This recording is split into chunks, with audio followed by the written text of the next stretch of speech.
This is Dan, and this is the Napkin Academy.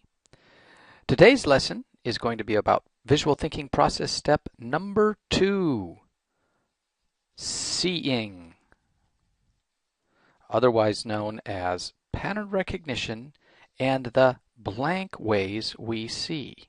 The six ways that we see. That's how many we're going to find that there are.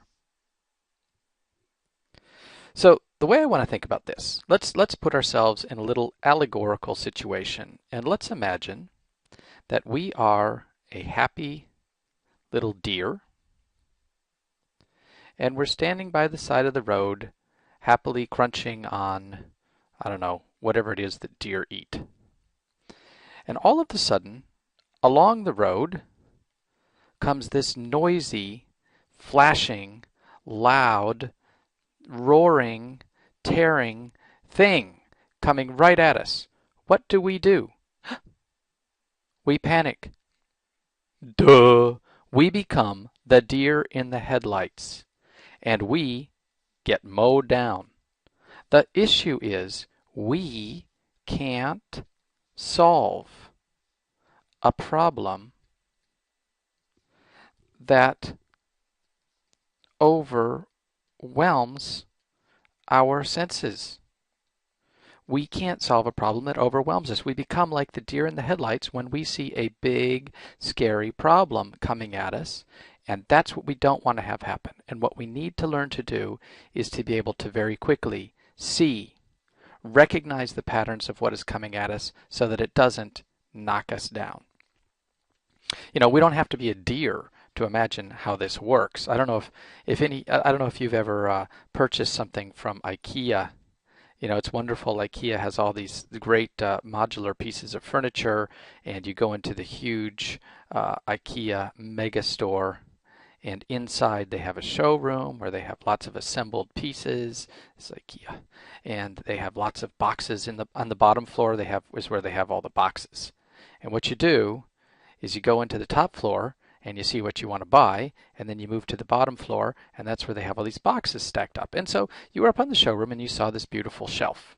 You know, let's say you saw a shelf that looks something like this.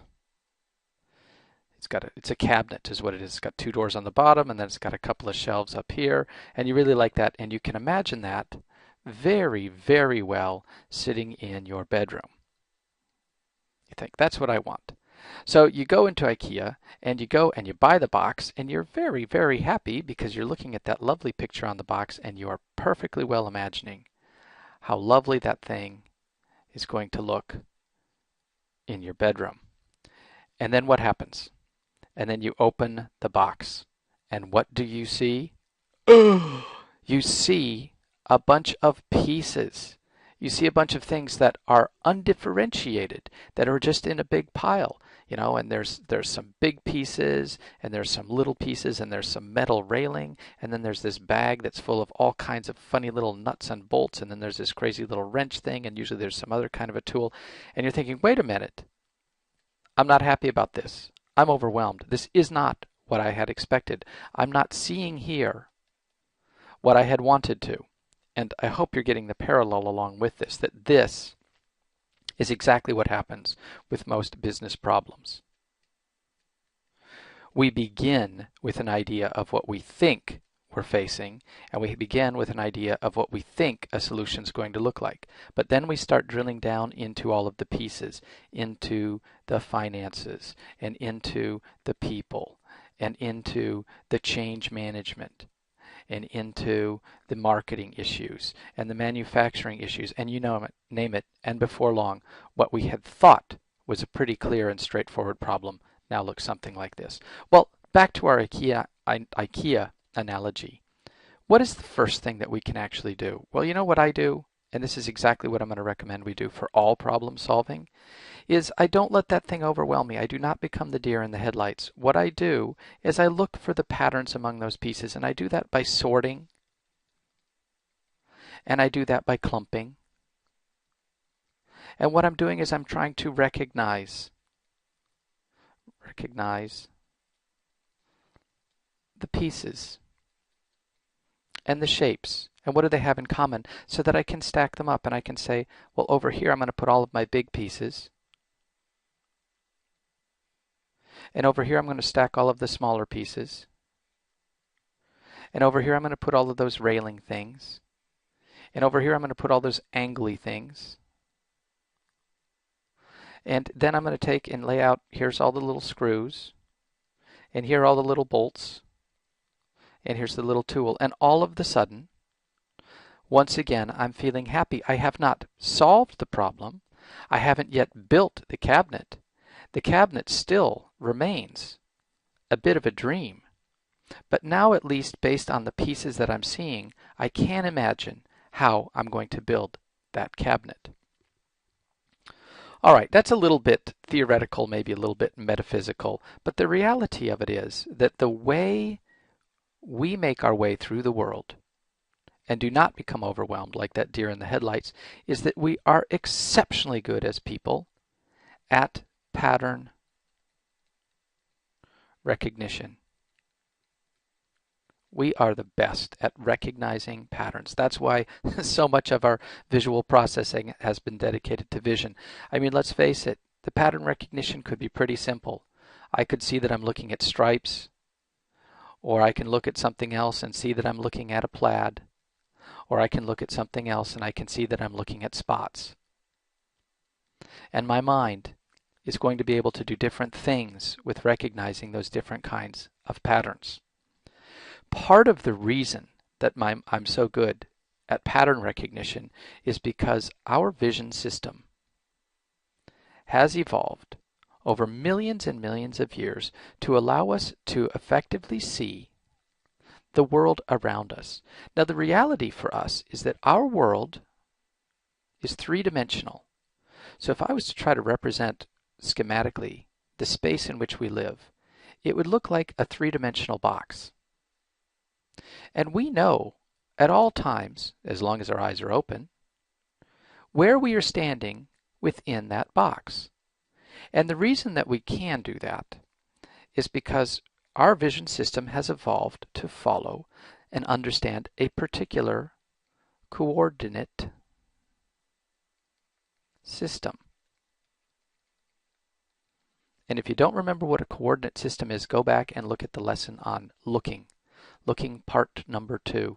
We'll talk all about coordinate systems and why they're so important. Well, here we're getting into the meat of it. The reason it's important is the reason I don't fall down the moment I walk into a room. The reason I don't become a deer in the headlights as I shift from one environment to the other is because we have a coordinate system that our visual thinking system recognizes, our eyes recognize all the time. That vision system recognizes up and down and left and right and frontwards and backwards and thousands of times a second. Our eyes are tracking up, down, left, right because we understand that the world in which we live can be mapped out into a very simple X, Y, Z, three-dimensional coordinate system, which our vision system understands. And we can look at a picture or we can look at the world and we can know where we stand within it and where everything is relative to us. Well, that's fine if we're looking at an IKEA cabinet.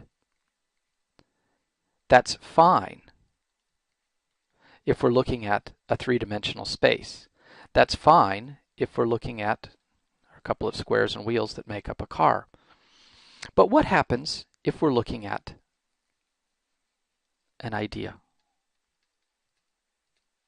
How can we possibly try to come up with a pictorial representation of something that's as complex as an idea or a problem when it doesn't fall into some sort of 3D coordinate system? What do we do? What coordinate system can we possibly find to help us gear ourselves, position ourselves, and recognize where we are within that and how all of the pieces are going to fit together? We have such a coordinate system, and it becomes the essence of seeing. It is a 6-dimensional coordinate system. Now, before you go and think that I've just gone off into la-la land and I'm going to start talking about string theory and the 17-dimensionality of multilinear space, rest assured, this 6-dimensional coordinate system is boneheadedly simple. And it is also true. What is it? We already know it. Instead of a 3-dimensional coordinate system for solving problems, we're going to come up with a 6-dimensional coordinate system that allows us to see any problem and understand what it is that we are seeing. And those 6 dimensions are, they're not up and down and left and right. There's something a little more conceptual and yet intuitive. They are who and what. They are how much. Coordinate number 3 is where. Coordinate number 4 is when. Coordinate number 5 is how. And coordinate number 6 is why. Very conceptual, but bear with me for a moment because this is going to help us tremendously.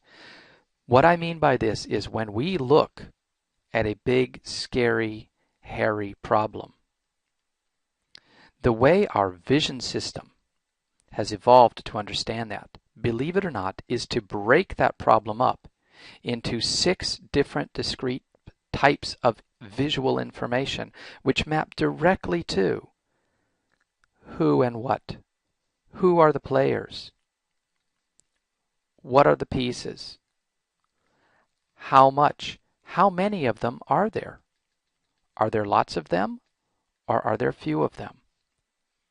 Where are they in relation to each other? Are they above? Are they below, to the left or the right? When do they interact? Which one comes first? Which one comes second? And which one comes third? How do they interact? Does one cause something else or does it cause something else? And lastly, why are they the way they are? What is the underlying coordinate system that brings all of them together so that I can understand the causes and the relationships and the underlying why between all the things that I've just seen? This is going to become the basis. This 6-dimensional coordinate system is going to become the basis of the most important tool that we're going to use, which is going to be called the 6x6 rule. And let's go ahead and make this real for a moment, and then we'll move in to what is really going on with the 6x6 rule.